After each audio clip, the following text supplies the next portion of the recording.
17-year-old global pop phenom Billie Eilish is on the fast track to becoming one of the biggest stars in the business. She's amassed more than 1.5 billion combined streams worldwide, earned multiple platinum and gold certifications, a Brit Breakthrough Award, and she's the youngest artist to ever get listed in the BBC Radio 1 sound polls. She's set to release When We All Fall Asleep, Where Do We Go?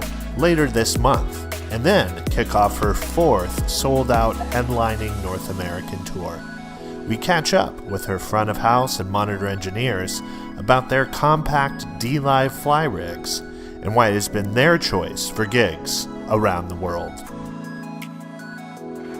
Hey, we're here with Drew Thornton, front of house for Billie Eilish. What's up, Drew? How you doing? Good. You've been super bored lately, right? You haven't been anywhere, just sitting at home. Yeah, not doing a whole lot. Right. So these guys just got back from a whirlwind through Europe, sold out tour, and now we're here at South by Southwest, where Billie's playing tonight at LZR. So we just want to get a quick rig rundown with Drew. So I'm running with the C1500. I got the DM0. I'm running Giga Ace card, and I'm also running the Waves card as well. Connected to my monitor world, doing gain sharing via the Giga Ace and tie lines, and trying to keep it as light and tight as possible. We did a lot of fly dates, so it makes it a little easier on us when we're doing a 50 plus input list with a flyable rig. Yeah, and all this stuff goes with you everywhere, right? Everywhere. Sweet. Yeah. Can we see how you have your C1500 set up? Totally. Sweet. So basically, I run most of my show off the DCA main layer. I'm running automation. Most of my scenes are song related, so they automate effects changes. And I've started doing on the last tour automating strip design. So that way I can pull whatever faders I need. So that way I'm literally running my entire show off the 12 faders whether I need it or not. I'm a firm believer in the small format, and usually most of the time you stay on your 12 faders, and if you do it right, you don't have to worry about it. I have my macros set up, nothing too crazy. I have mute all, mute outputs. We have a shout line and a talkback line, which is run into my PFL. That way I can hear whatever's going on stage. I have the ability to mute it. I also have a mute effects. I have a dump button for the next record to dump some effects and delays. I have a store button. I have my go. I also have a couple DCA spills for my tech and for my effects sends. I like to do some EQing into reverb, into the reverbs. I also have a quick key to get to my mains, just to do any EQ, and I have quick keys to get to Bill's vocal and Finn's vocal, a guest vocal, and my keyboard. That's a lot going on for such a small surface, man. Yeah, it seems like you got it dialed. Yeah, I mean, it's really, if you could bring the beautiful thing about this is you think about what you need to get to during a show, and if you can't bring it to the surface, to the base layer you're working off of, because that way you can just select the channel to do any processing adjustments. But anything that doesn't end up on the base layer, if you're doing any DCAs or groupings, you can always just add a soft key to select it. So it's sweet. super easy. Yeah. Thanks, man. Yeah. Hey, and we're here with Salim, who does monitors for Billie Eilish. How's it going, Salim? It's going well, man. Down at South by Southwest, 2019. I haven't been here in several years, but it was on the band performance side, so this is my first time here as like an engineer. Right, you're a big-time guitar player, aren't you? Big time is relative. Depending on who you ask in the circle. All right, well, we want to check out your rig, man. Can you show us what you got going on? Yeah, so right now we are working with the D-Live C1500, the DM0, and all of our PSM 1000s and the ULXDs.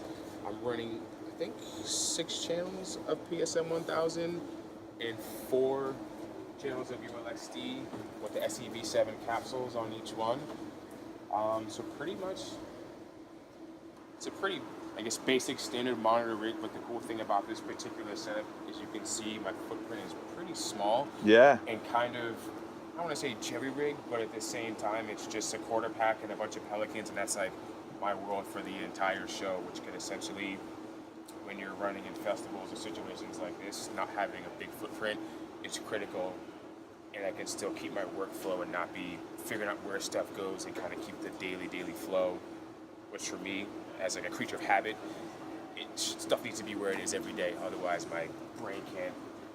It's just weird for my brain. You know what I mean? Sure. This footprint worked out pretty well for you when you guys were flying around Europe last week, yeah? Flying around Europe, we took it to Japan with us. We had to do a little small festival in DC where we weren't the headliner, and we showed up and they pretty much like, all right, well, here's your world.